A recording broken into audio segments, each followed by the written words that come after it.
তারা ছিল শহরের এক সাদামাটা পরিবার। তেমন বিলাসিতা ছিল না, কিন্তু ছিল নিখুঁত সাজানো একটা সংসার। রিয়াজ সাহেব একটা প্রাইভেট কোম্পানিতে চাকরি করতেন। শিউলি ছিলেন একজন স্কুল শিক্ষিকা। দুই সন্তান, রায়হান আর ছোট মেয়ে রাইসা। ছোট একটা ফ্ল্যাট, দুটো শোবার ঘর, একটা খাবার টেবিল আর অসংখ্য রুটিন। সন্ধ্যায় একসঙ্গে বসে চা খাওয়ার অভ্যাস ছিল তাদের। রাতের খাওয়ার পরে রায়হান বাবার সাথে গণিতের হোমওয়ার্ক করত, রাইসা চুপ করে মায়ের পাশে বইয়ে আঁকিবুকি কাটত। সব কিছু নিখুঁত ছিল, বা তার মতোই মনে হতো বাইরে থেকে। পরিবর্তনটা খুব আস্তে আস্তে এসেছিল। প্রথমে রিয়াজ সাহেবের অফিসে সময় বেড়ে গেল।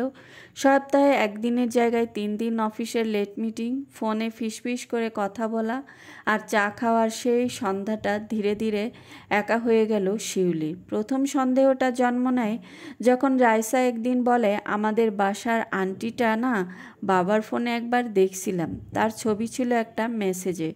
শিউলি প্রথম বিশ্বাস করেনি, বিশ্বাস করতেই চায়নি, কিন্তু যখন একদিন রাতে রিয়াজের ঘুমন্ত ফোনে মেসেজ আসে, কাল তোকে মিস করেছি খুব, তখন সব যেন নিঃশব্দে ভেঙে পড়ে। একটা সাজানো সংসার ভাঙে যখন, সেটা শুধু স্বামী স্ত্রীর সম্পর্ক না, ভাঙে বাচ্চাদের শৈশবও। রায়হান হঠাৎ চুপচাপ হয়ে যায়, স্কুল যাওয়া কমিয়ে দেয়। রাইসা দুঃস্বপ্নে চিৎকার করে ওঠে মাঝরাতে। শিউলি তখন নিজেই নিজেকে খুঁজে পায় না। একসময় যে নারী ক্লাসরুমে শত শত মুখের সামনে আত্মবিশ্বাস নিয়ে দাঁড়াতো, সে এখন আয়নার সামনে দাঁড়িয়ে কাঁদে। এরপর সব যেন সিনেমার মতো দ্রুত ঘটে যায়। একদিন রিয়াজ বলে, শিউলি, আমি আর তোমার সঙ্গে থাকতে পারছি না, আমি ভালোবেসে ফেলেছি ওকে। এই সংসারটা এখন আর আমার আপন মনে হয় না। শিউলি শুধু তাকিয়েছিল তার দিকে নীরবে, কিন্তু চোখে ভয়ঙ্কর শান্তি। তাকে ঠকানো যায়, কিন্তু ভাঙা যায় না। ডিভোর্স হয়ে যায় 3 মাসের মধ্যে। শিউলি 2 সন্তান নিয়ে আলাদা হয়ে যায়। রায়হান প্রচণ্ড রেগে থাকে। রাইসা কাঁদতে কাঁদতে মায়ের গলা জড়িয়ে ঘুমায়। ঘরে কোনো আনন্দ নেই, শুধু বোবা কান্না আর অসমাপ্ত প্রশ্ন। শিউলি দমে যায় না। সে স্কুলে যায়, বাসায় টিউশন নেয়, সন্তানদের আবার দাঁড় করায়। ভিতরটা কেঁদে ওঠে, কিন্তু মুখে হাসি রাখে। একদিন শিউলিকে এক ছাত্রী জিজ্ঞেস করলো, আপু, আপনি সবসময় এত হাসেন কিভাবে? আপনার চোখে তো অনেক কষ্ট জমে থাকে। শিউলি হেসে বলছিল, কারো জন্য বাঁচতে হলে শক্ত হতেই হয়। আমি মা, আমার বিলাপের অধিকার নেই। 1 বছরের মাথায় রিয়াজের জীবনে সমস্যা শুরু হয়। যে নারীকে নিয়ে সে সংসার ভাঙলো, তার স্বভাব বদলে যেতে লাগলো। একসঙ্গে থাকলেও সেই মায়া, সেই টান নেই। একদিন তীব্র ঝগড়ার পরে রিয়াজ অফিসেরই এক সিনিয়র শিক্ষক ও মেন্টর আব্দুল মতিন স্যারের কাছে যায়। স্যার তখন অবসরপ্রাপ্ত একজন শিক্ষক, কিন্তু রিয়াজ সবসময় তাকে শ্রদ্ধা করত।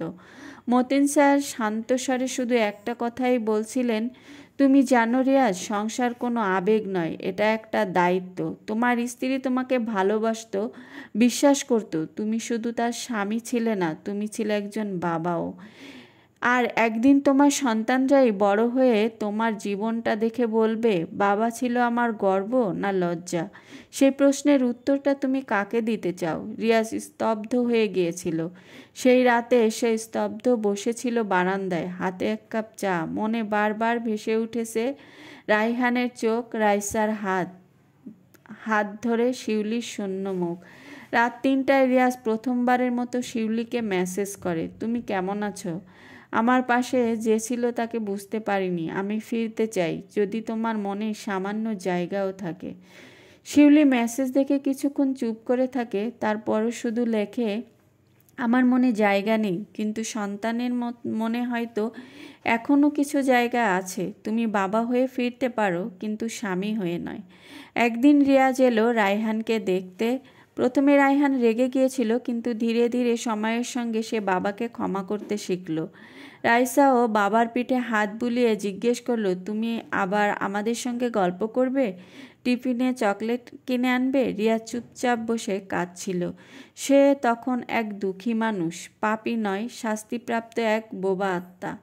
10 বছর পর পেরিয়ে গেছে। রায়হান ডাক্তার হয়েছে, রাইসা স্কুল পেরিয়ে কলেজে ভর্তি হয়েছে।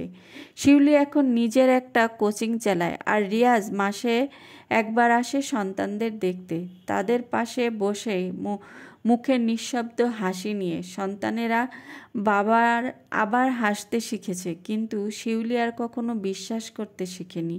সে জানে ভাঙা হৃদয় থেকে প্রেম গজায় না, শুধু দায়িত্ব আর ক্ষমা জন্ম নেয়। কারণ সংসার ভাঙে, প্রেম হারিয়ে যায়, কিন্তু যদি সন্তানের মুখটা সামনে আসে তবে মানুষ ফেরে ভাঙনের পরেও।